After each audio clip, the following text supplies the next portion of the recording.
You're listening to Heritage Radio Network. Heritage Radio Network is proud to be sponsored by Hearst Ranch. The Hearst family has been raising cattle on the rich, sustainable, native grasslands of California's Central Coast for over 150 years.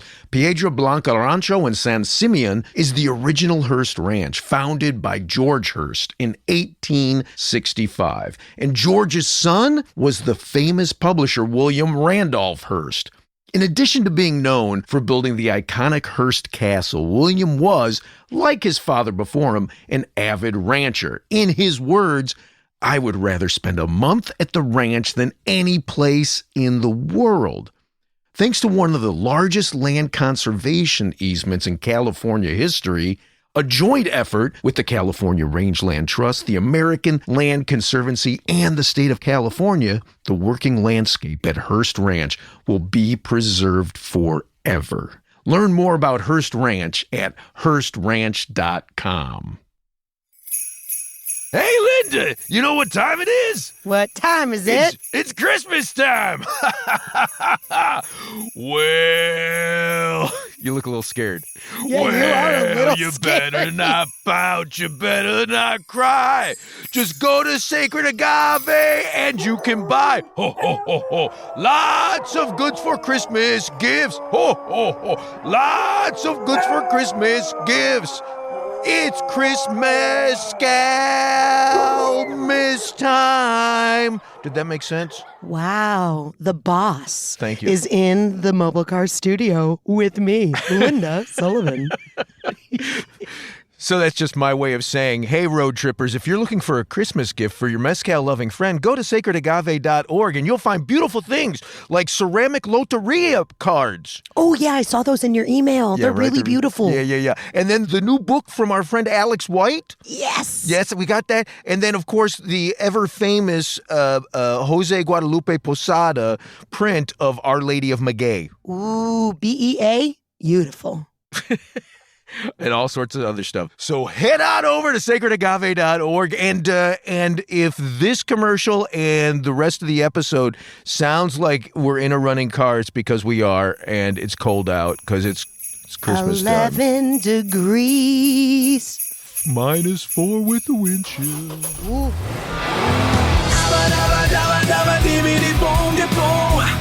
Agave Road Trip. Agave Road Trip.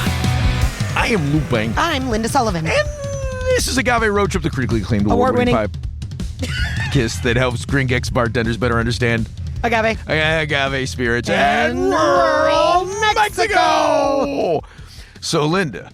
Lou. When you think about a mezcal coming out of Oaxaca, what's it made of? Espadin, probablemente. Probably. That was okay, thank you. You got it. You're right. Espadin. And tell me, Espadin, what species of agave is that? Angustifolia. Okay. So what other Angustifolias do you taste when you are in Oaxaca? Depende, maybe Mexicana or Largo? No? Mexicano? No, that's Rhodocantha. Oh my gosh. Rhodocantha. Largo? Largo's a Karwinskii. No, it's not. It is? You want to bet me? No, I don't. So here's the point, right? Is there's a narrative around it, and the narrative is maybe just me about people complaining that there's this monoculture of Angustifolia, of Espadin, really, that is overtaking Oaxaca. And I wonder if the solution to that is maybe, hey, there are other varieties of Angustifolia. It's obvious if you just think about Bacanora, Sure. right? Angustifolia haw.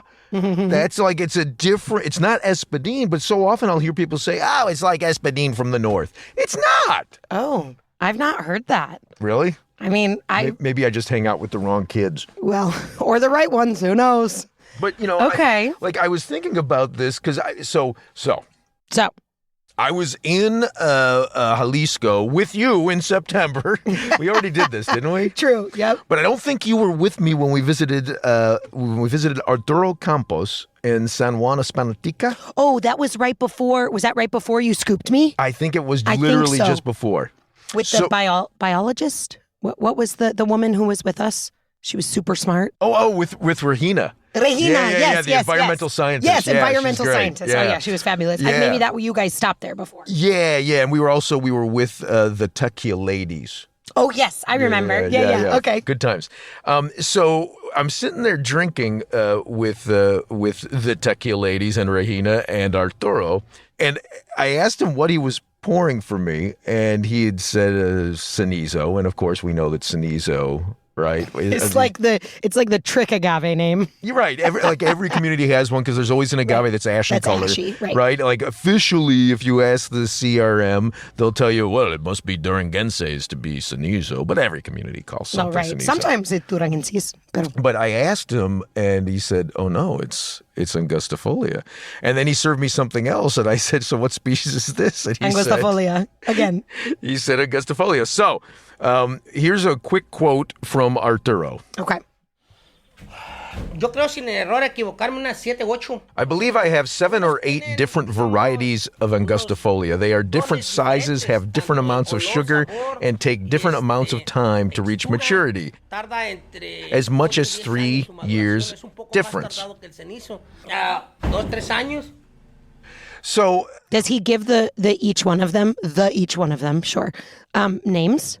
Yes, this is Billy. This is Johnny. No, like every one of them, they all have different names. And in fact, so I reached out to Lalo literally yesterday, just as we were getting, I was preparing the notes so we could record this. Mm-hmm.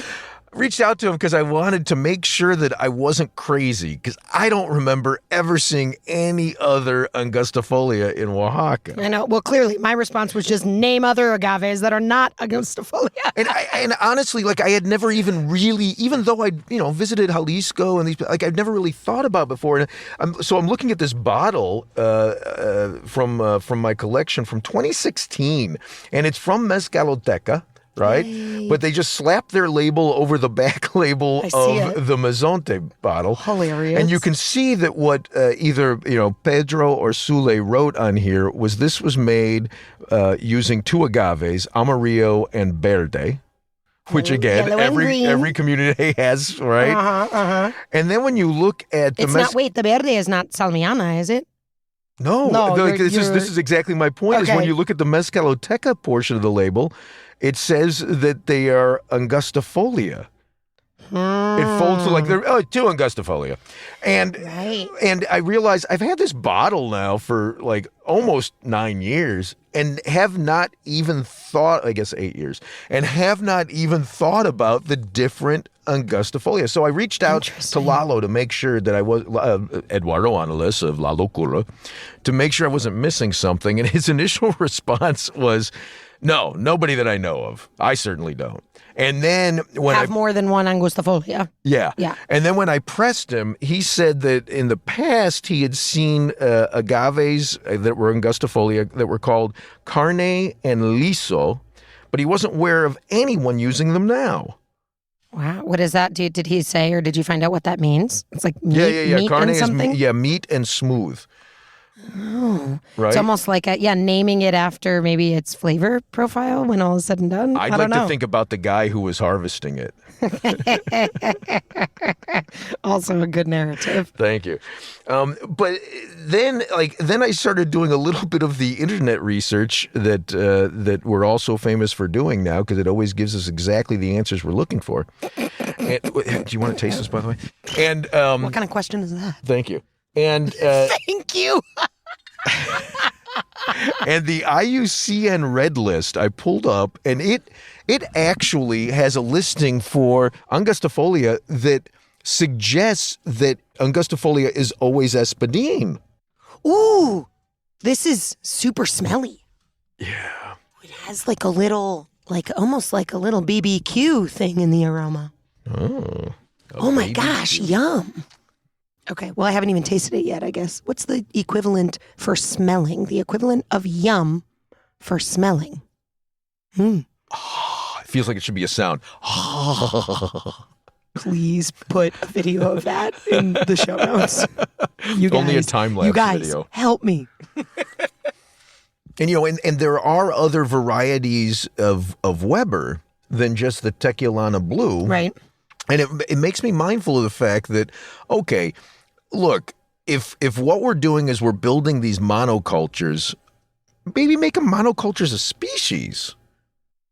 But so that there's variety within the monoculture, you're saying? Within a field. Yeah, for sure. So I feel like this has been a hard conversation. This space of Talking naming, to me is always. It's always hard. I see what you're saying. Yeah, that's the space of naming, because I've got a dozen books in the house about mezcal published from 15 years ago till now. And you know what? Some of them, I'll even put a little Post-it note in and be like, not true anymore, because we've learned more, right? The Cenizo conversation is an easy one. Yeah. I remember learning about the agave years ago at Topolobampo, and we're calling it, there was no to name. We weren't using scientific and kind of layman's, or, we were just, okay, this is Cenizo. Here it goes in my notes. This is fact, right? X amount of years later starts to come out.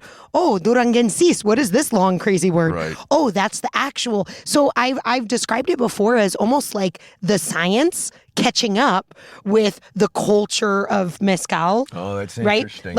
Okay, the testing, to know what these things are, there's a lot of great experiential knowledge of, this one could have a different growth period of 3 years. Same, bigger family, not the same varietal within that family. So the experiential knowledge, I think, has been there since pre-Columbian Mexico, is my educated guess, but it sort of takes the science a minute to catch up. Oh, we tested Cenizo from here and Cenizo from this other state, and we know for sure they're not the same. So now we've got this 2-category conversation, right?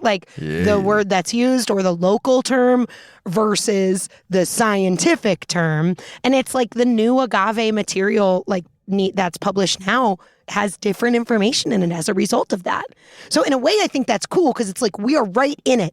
We're growing with the learning part of it, right now. But it also means we have to be open to corrections. Right, and recognize that it doesn't. When you make any declarative statement, you are probably going to be wrong. Yeah, high likelihood. Yeah. Okay, well, I like this. Let's go. The next guest is going to be a scientist of agave stuff. So go find one. Hector. And learn. Oh, yeah. What does he have to say about this?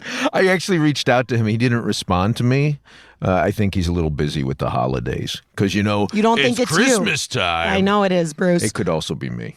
It might be you. It might be me. Might be just the way you are.